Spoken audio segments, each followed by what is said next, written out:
उमा महेश्वराय नमः। आप सभी का हमारे YouTube चैनल पर हार्दिक स्वागत है। आज सुने शिव महापुराण में आगे की कथा। आज की कथा है ब्रह्मा जी की काली देवी से प्रार्थना और दक्ष की तपस्या।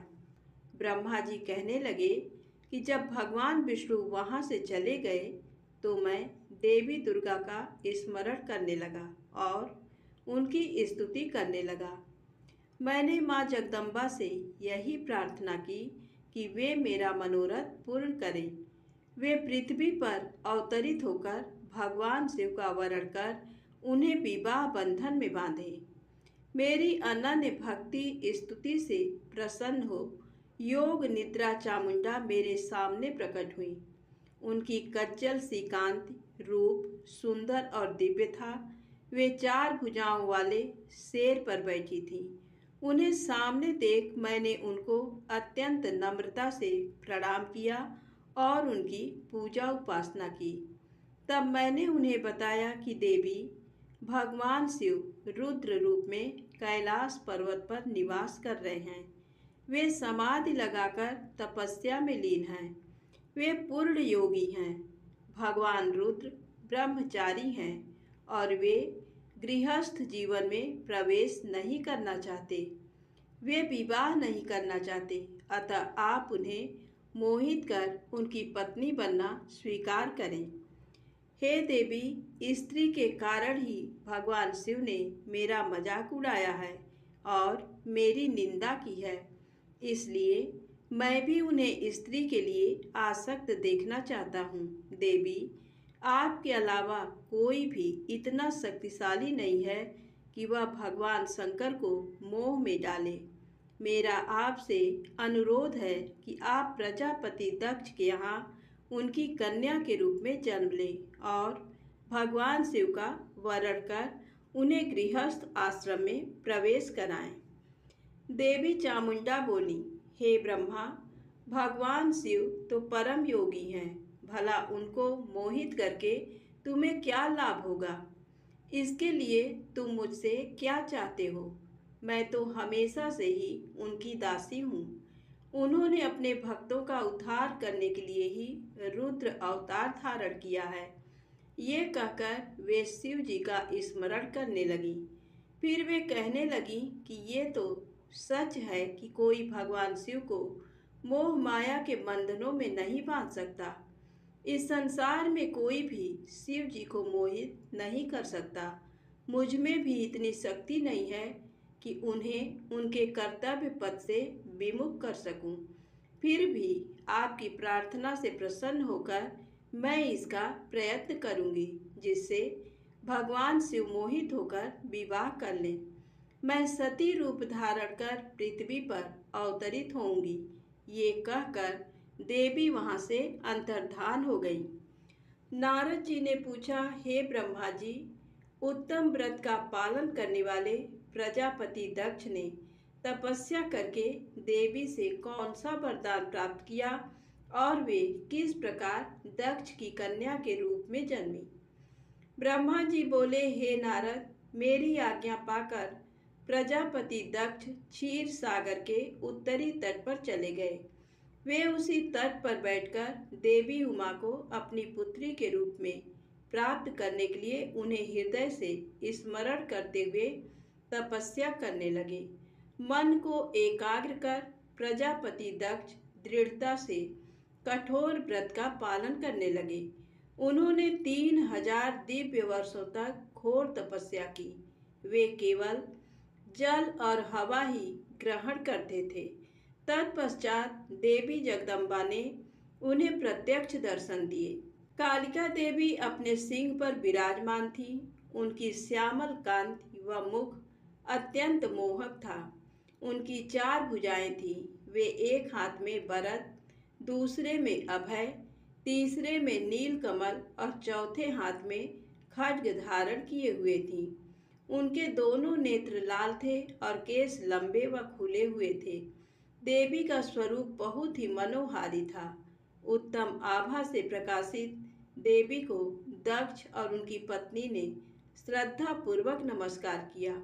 उन्होंने देवी की श्रद्धा भाव से स्तुति की। दक्ष बोले, हे जगदम्बा, भवानी, कालिका, चंडिके, महेश्वरी, मैं आपको नमस्कार करता हूँ। मैं आपका बहुत आभारी हूँ जो आपने मुझे दर्शन दिए हैं। हे देवी, मुझ पर प्रसन्न होइए।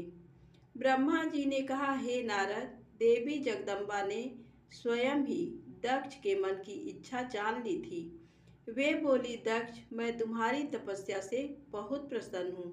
तुम अपने मन की इच्छा मुझे बताओ, मैं तुम्हारे सभी दुखों को अवश्य दूर करूँगी। तुम अपनी इच्छा अनुसार वरदान मांग सकते हो। जगदम्बा की ये बात सुनकर प्रजापति दक्ष बहुत प्रसन्न हुए और देवी को प्रणाम करने लगे। दक्ष बोले, हे देवी, आप धन्य हैं। आप ही प्रसन्न होने पर मनोवांछित फल देने वाली हैं। हे देवी, यदि आप मुझे वर देना चाहती हैं तो मेरी बात ध्यान पूर्वक सुने और मेरी इच्छा पूर्ण करें। हे जगदम्बा, मेरे स्वामी शिव ने रुद्र अवतार धारण किया है, परंतु अब तक आपने कोई अवतार धारण नहीं किया है। आपके सिवा कौन उनकी पत्नी होने योग्य हैं?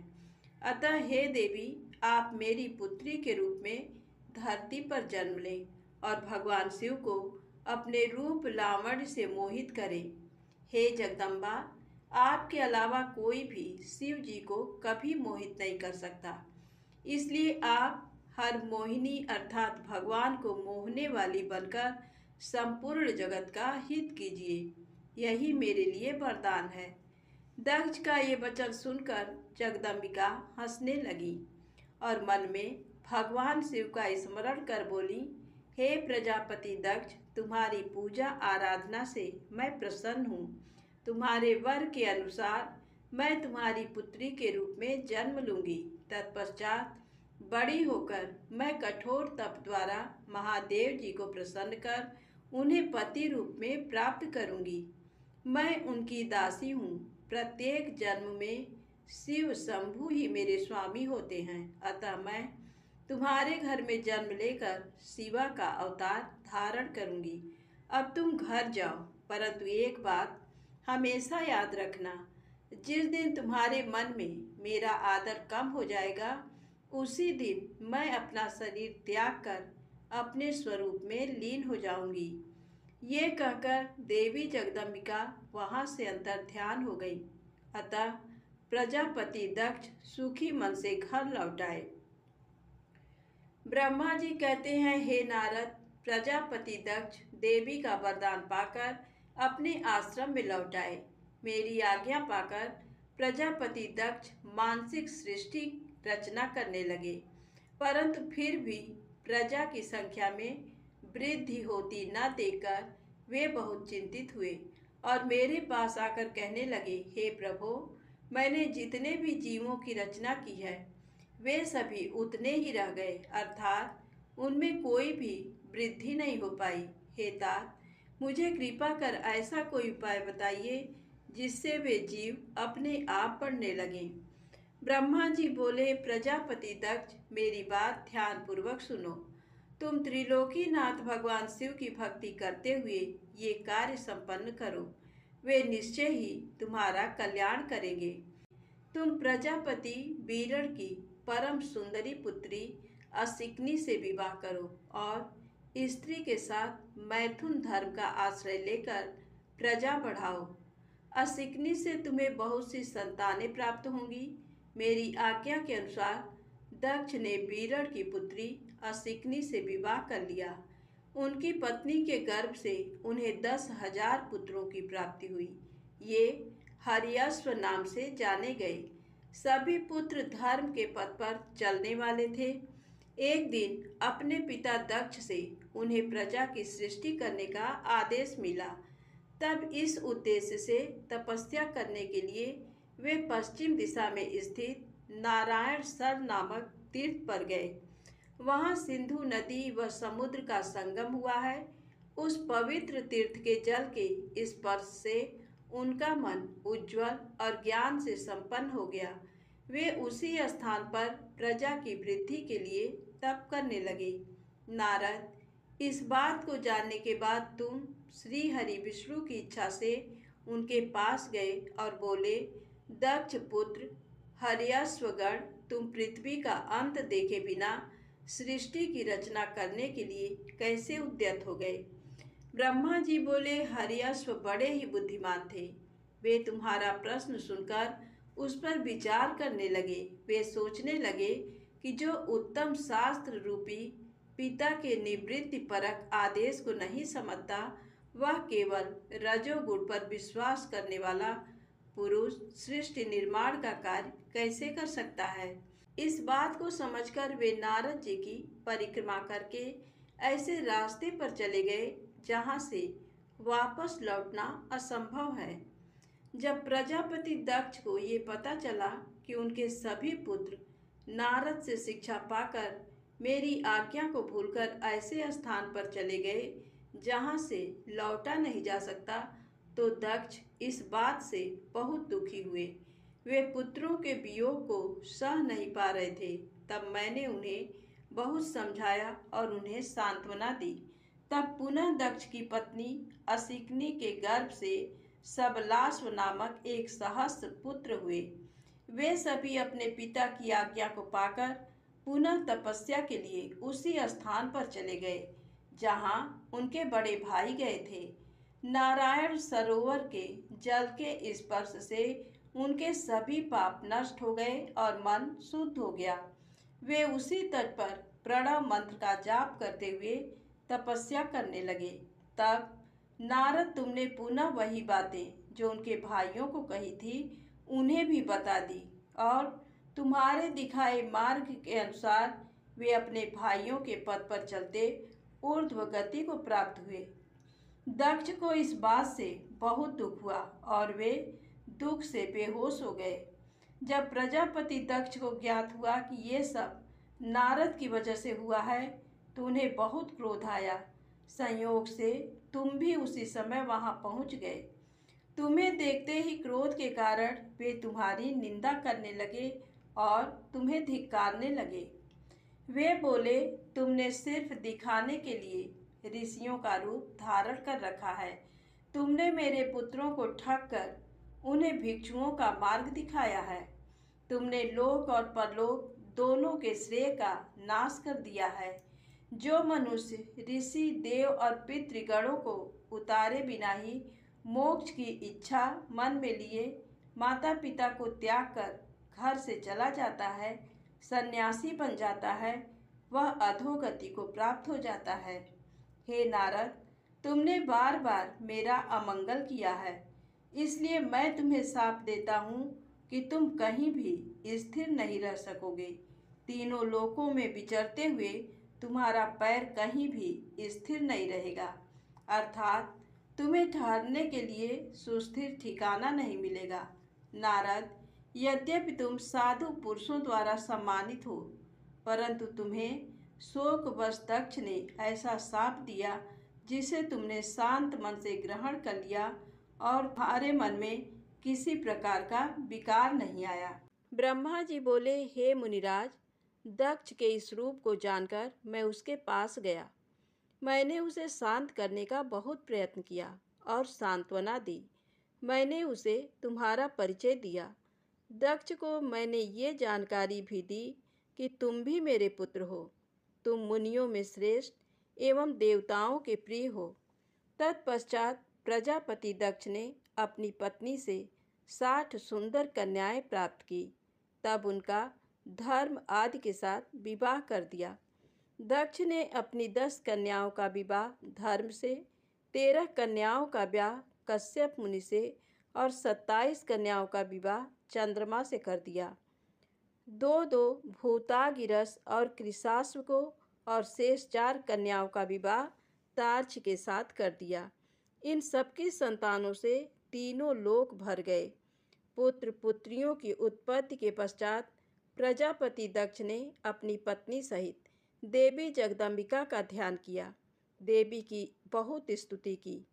प्रजापति दक्ष की सपत्नीक स्तुति से देवी जगदम्बिका ने प्रसन्न होकर दक्ष की पत्नी के गर्भ से जन्म लेने का निश्चय किया। उत्तम मुहूर्त देकर दक्ष पत्नी ने गर्भ धारण किया। उस समय उनकी शोभा बढ़ गई। भगवती के निवास के प्रभाव से दक्ष पत्नी महामंगल रूपिणी हो गई।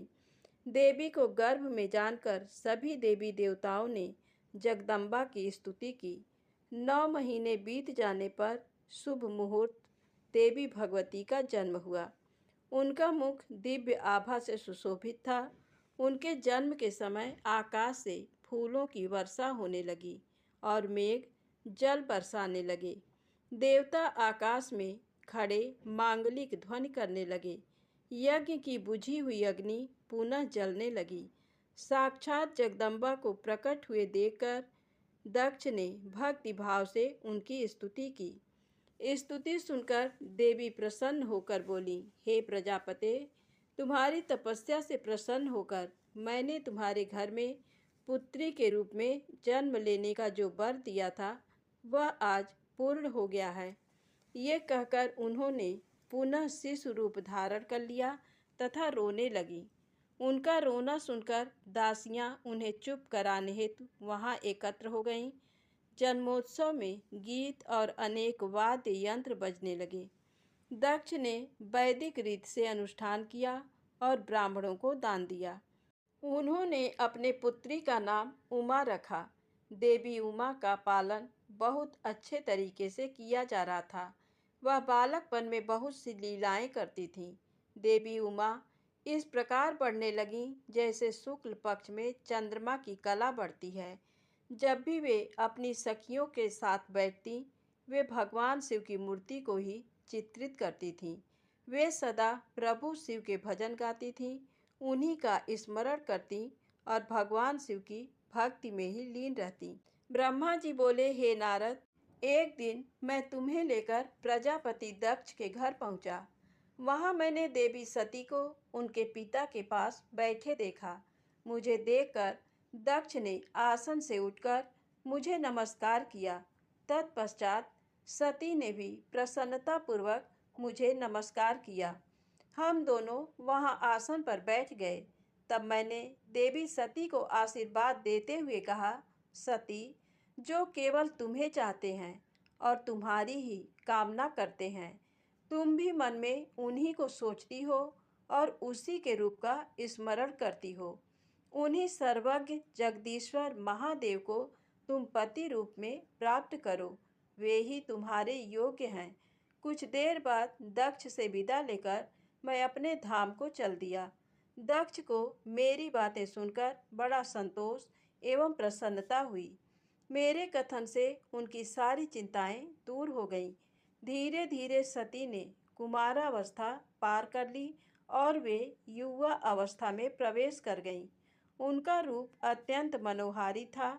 उनका मुख दिव्य तेज से शोभायमान था। देवी सती को देखकर उनके पिता प्रजापति दक्ष को उनके विवाह की चिंता होने लगी। तब पिता के मन की बात जानकर देवी सती ने महादेव को पति रूप में पाने की इच्छा अपनी माता को बताई। उन्होंने अपनी माता से भगवान शंकर को प्रसन्न करने के लिए तपस्या करने की आज्ञा मांगी। उनकी माता ने आज्ञा देकर घर पर ही उनकी आराधना आरंभ करा दी। आश्विन मास में नंदा अर्थात प्रतिपदा, षष्ठी और एकादशी तिथियों में उन्होंने भक्तिपूर्वक भगवान शिव का पूजन कर उन्हें गुड़, भात और नमक का भोग लगाया व नमस्कार किया। इसी प्रकार एक मास बीत गया। कार्तिक मास की चतुर्दशी को देवी सती ने मालपुओं और खीर से भगवान शिव को भोग लगाया और उनका निरंतर चिंतन करती रहीं। मार्गशीर्ष के कृष्ण पक्ष की अष्टमी को वे तिल, जौ और चावल से शिव जी की आराधना करती और घी का दीपक जलाती। पौष माह की शुक्ल पक्ष सप्तमी को पूरी रात जागरण कर सुबह खिचड़ी का भोग लगाती। माघ की पूर्णिमा की रात भर वे शिव आराधना में लीन रहती और सुबह नदी में स्नान कर गीले वस्त्रों में ही पुनः पूजा करने बैठ जाती थी। फाल्गुन मास के कृष्ण पक्ष की चतुर्दशी तिथि को जागरण कर शिव जी की विशेष पूजा करती थीं।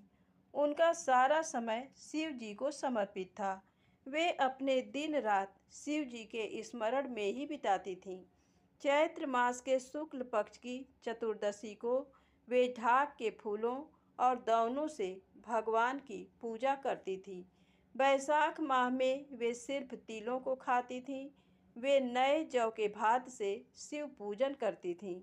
ज्येष्ठ माह में वे भूखी रहती और वस्त्रों तथा भटकटैया के फूलों से शिव पूजन करती थीं। आषाढ़ मास के शुक्ल पक्ष की चतुर्दशी को वे काले वस्त्रों और भटकटैया से रुद्रदेव का पूजन करती थीं। सावन मास में यज्ञोपवीत वस्त्रों तथा कुश आदि से वे पूजन करती थीं। भाद्रपद मास में विभिन्न फूलों व फलों से वे शिव को प्रसन्न करने की कोशिश करती। वे सिर्फ जल ही ग्रहण करती थीं। देवी सती हर समय भगवान शिव की आराधना में ही लीन रहती थी। इस प्रकार उन्होंने दृढ़तापूर्वक नंदा व्रत को पूरा किया। व्रत पूरा करने के पश्चात वे शिव जी का ध्यान करने लगीं। वे निश्चित आसन में स्थित हो निरंतर शिव आराधना करती रहीं। हे नारद, देवी सती की इस अनन्य भक्ति और तपस्या को अपनी आँखों से देखने मैं, विष्णु तथा अन्य सभी देवी देवता और ऋषि मुनि वहाँ गए। वहाँ सभी ने देवी सती को भक्तिपूर्वक नमस्कार किया और उनके सामने मस्तक झुकाए। सभी देवी देवताओं ने उनकी तपस्या को सराहा। तब सभी देवी देवता और ऋषि मुनि मेरे और विष्णु सहित कैलाश पर्वत पर पहुँचे। वहाँ भगवान शिव ध्यान मग्न थे। हमने उनके निकट जाकर दोनों हाथ जोड़कर उन्हें प्रणाम किया तथा उनकी स्तुति आरंभ कर दी। हमने कहा, प्रभो, आप परम शक्तिशाली हैं। आप ही सत्व, रज और तप आदि शक्तियों के स्वामी हैं। वेद त्रयी, लोक त्रयी आपका स्वरूप है। आप अपनी शरण में आए भक्तों की सदैव रक्षा करते हैं। आप सदैव भक्तों का उद्धार करते हैं। हे महादेव, हे महेश्वर, हम आपको नमस्कार करते हैं। आपकी महिमा जान पाना कठिन ही नहीं, असंभव है। हम आपके सामने अपना मस्तक झुकाते हैं। ब्रह्मा जी बोले, नारद, इस प्रकार भगवान शिव शंकर की स्तुति करके सभी देवता मस्तक झुकाकर शिव जी के सामने चुपचाप खड़े हो गए। ब्रह्मा जी बोले, श्री विष्णु जी सहित सभी देवी देवताओं और ऋषि मुनियों द्वारा की गई स्तुति सुनकर सृष्टिकर्ता शिव जी ने प्रसन्नतापूर्वक हम सबके आगमन का कारण पूछा। रुद्रदेव बोले, हे हरे, हे देवताओं और महर्षियों, मुझे अपने कैलाश पर आगमन के विषय में बताइए। आप लोग यहाँ किस लिए आए हैं और आपको कौन सा कार्य है, कृपया मुझे बताइए। मुने महादेव जी के इस प्रकार पूछने पर भगवान विष्णु की आज्ञा से मैंने इस प्रकार निवेदन किया। मैं बोला, हे देवादिदेव महादेव, करुणा सागर, हम सब यहाँ आपकी सहायता मांगने के लिए आए हैं। भगवान, हम तीन होते हुए भी एक हैं। सृष्टि के चक्र को नियमित तथा सुचारू रूप से चलाने के लिए हम एक दूसरे के सहयोगी की तरह कार्य करते हैं। हम एक दूसरे के सहायक हैं। हम तीनों के परस्पर सहयोग के फलस्वरूप ही जगत के सभी कार्य संपन्न होते हैं। महेश्वर, कुछ असुरों का वध आपके द्वारा, कुछ असुरों का वध मेरे द्वारा तथा कुछ असुरों का वध श्री हरि द्वारा निश्चित है। हे प्रभो, कुछ असुर आपके वीर्य द्वारा उत्पन्न पुत्र के द्वारा नष्ट होंगे। हे भगवान, आप घोर असुरों का विनाश कर जगत को स्वास्थ्य व अभय प्रदान करते हैं। हे प्रभो, सृष्टि की रचना, पालन और संहार, ये तीनों ही हमारे कार्य हैं। यदि हम अपने कार्य सही तरह से नहीं करें तो हमारे अलग अलग शरीर धारण करने का कोई उद्देश्य ही नहीं रहेगा।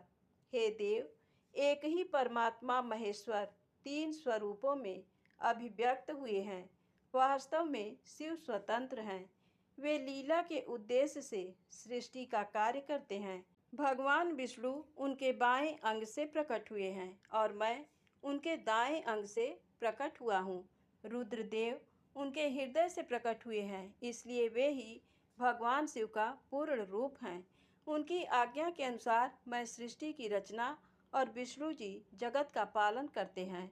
हम अपना कार्य करते हुए विवाह कर सपत्नीक हो गए हैं, अतः आप भी विश्व हित के लिए परम सुंदरी को पत्नी के रूप में ग्रहण करें। हे महेश्वर, पूर्व काल में आपने शिव रूप में हमें एक बात कही थी। आपने कहा था, मेरा एक अवतार तुम्हारे ललाट से होगा, जिसे रुद्र नाम से जाना जाएगा।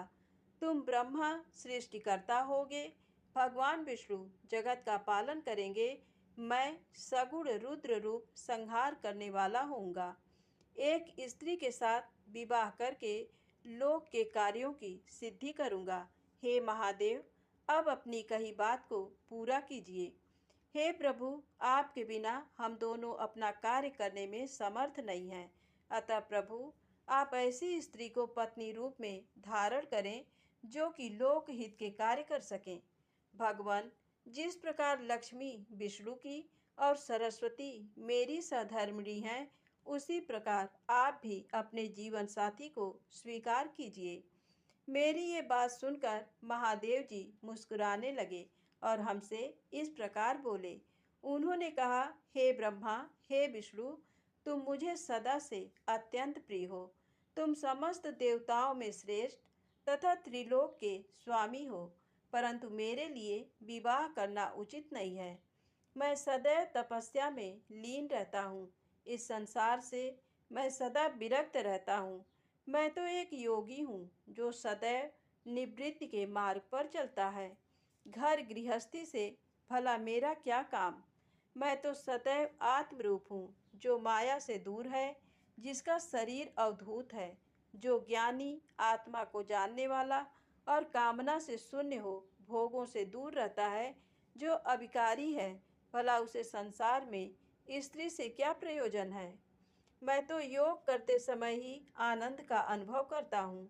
जो मनुष्य ज्ञान से रहित हैं, वे ही भोग को अधिक महत्व देते हैं।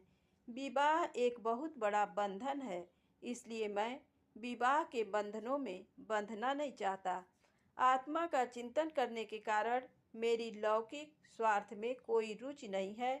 फिर भी जगत के हित के लिए तुमने जो कहा है वह मैं करूँगा। तुम्हारे कहे अनुसार मैं विवाह अवश्य ही करूँगा, क्योंकि मैं सदा अपने भक्तों के बस में रहता हूँ। परंतु मैं ऐसी स्त्री से विवाह करूँगा जो योगिनी तथा इच्छानुसार रूप धारण करने वाली हो। जब मैं योग साधना करूं तो वह भी योगिनी हो जाए, और जब मैं कामासक्त हूँ तब वह कामिनी बन जाए। ऐसी स्त्री ही मुझे पत्नी रूप में स्वीकार्य होगी। मैं सदैव शिव चिंतन में लगा रहता हूँ। जो स्त्री मेरे चिंतन में विघ्न डालेगी वह जीवित नहीं रह सकेगी। मैं विष्णु और ब्रह्मा, हम सभी शिव के अंश हैं, इसलिए हम सदा ही उनका चिंतन करते हैं। उनके चिंतन के लिए मैं बिना विवाह किए रह सकता हूँ। अतः मुझे ऐसी पत्नी प्रदान कीजिए जो मेरे अनुसार ही कार्य करे। यदि वह स्त्री मेरे कार्यों में विघ्न डालेगी तो मैं उसे त्याग दूंगा। विवाह हेतु शिव की स्वीकृति पाकर मैं और विष्णु जी प्रसन्न हो गए।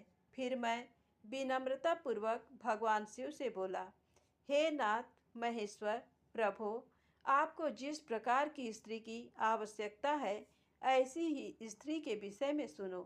हे प्रभु, भगवान शिव की पत्नी उमा ही विभिन्न अवतार धारण करके पृथ्वी पर प्रकट होती हैं और सृष्टि के विभिन्न कार्यों को पूरा करने में अपना सहयोग प्रदान करती हैं। उन्हीं देवी उमा ने लक्ष्मी रूप धारण कर श्री हरि को बरा। सरस्वती रूप में वे मेरी अर्धांगिनी बनी। अब वही देवी लोकहित के लिए अपने तीसरे अवतार में अवतरित हुई हैं।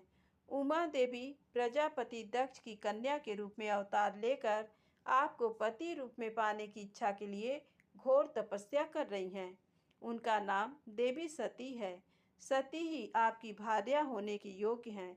वे महातेजस्विनी ही आपको पति रूप में प्राप्त करेंगी। हे भगवान, आप उनकी कठोर तपस्या को पूर्ण करके उन्हें फल स्वरूप वरदान प्रदान करिए। उनका तपस्या का प्रयोजन आपको पति रूप में प्राप्त करना ही है। अतः प्रभु, आप देवी सती की मनोकामना को पूरा कीजिए। हम सभी देवी देवताओं की यही इच्छा है। हम आपके विवाह का उत्सव देखना चाहते हैं। आपका विवाह तीनों लोकों को सुख प्रदान करेगा तथा सभी के लिए मंगलमय होगा। तब भगवान शिव बोले, आप सबकी आज्ञा मेरे लिए सबसे ऊपर है, क्योंकि मैं सदैव अपने भक्तों के अधीन हूँ। आपकी इच्छा अनुसार मैं देवी सती द्वारा तपस्या पूरी कर उनसे विवाह अवश्य करूँगा। भगवान शिव के ये वचन सुनकर हम सभी बहुत प्रसन्न हुए और उनसे आज्ञा लेकर अपने अपने धाम को चले गए। धन्यवाद। प्रेम से बोलिए शंकर भगवान की जय।